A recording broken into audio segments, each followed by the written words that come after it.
हमने देखा कि कैसे अमरता के नशे में चूर राहु ने शनिदेव के मार्ग को रोककर अपनी मायावी आंधी से उन्हें निगलने का प्रयास किया।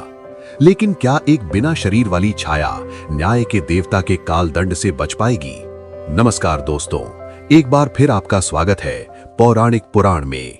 अंतरिक्ष में राहु द्वारा छोड़ी गई मायावी आंधी ने जब शनिदेव को चारों ओर से घेर लिया तो ऐसा प्रतीत हुआ मानो सत्य हार गया हो और भ्रम की जीत हो गई हो। राहु की करोड़ों परछाइयां शनिदेव को निगलने के लिए बढ़ने लगी, लेकिन शनिदेव जो साक्षात काल और कर्म के अधिपति हैं, अपने लौह रथ पर अडिग रहे। उन्होंने अपनी मारक वक्र दृष्टि को पूर्ण रूप से जागृत किया।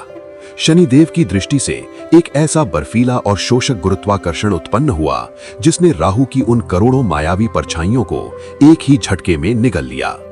राहु का वो विशाल धुएं से बना सिर उस असीम गुरुत्वाकर्षण में खिंचने लगा। राहु ने अपनी अमरता का प्रयोग कर वहां से भागने का प्रयास किया, लेकिन शनिदेव का कर्म पाश सीधे राहु की चेतना से जा लिपटा। उसी क्षण राहु के भीतर एक ऐसी भयंकर जला देने वाली भूख और प्यास उत्पन्न हुई जिसका उसने कभी अनुभव नहीं किया था। राहु पीड़ा से तड़पते हुए चीख पड़ा, आह, ये कैसी जलन है! मेरे पास तो शरीर ही नहीं है, फिर ये भूख मुझे अंदर से क्यों खा रही है? शनिदेव की गंभीर और प्रलयनकारी आवाज पूरे अंतरिक्ष में गूंज उठी। यही तुम्हारा यथार्थ है राहु। तुमने छल से अमृत पीकर सिर को अमर तो कर लिया, लेकिन तुम्हारे पास उस अमृत को पचाने के लिए पेट नहीं है।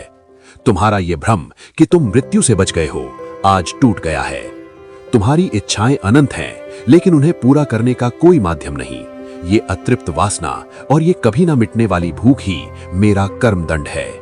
राहु का सारा मायावी घमंड चूर चूर हो गया। उसे समझ आ गया कि अमर होकर भी वो सबसे बड़ी पीड़ा भोग रहा है। उसने शनिदेव की वक्र दृष्टि के आगे हार मान ली और त्राहिमाम करते हुए क्षमा की भीख मांगी।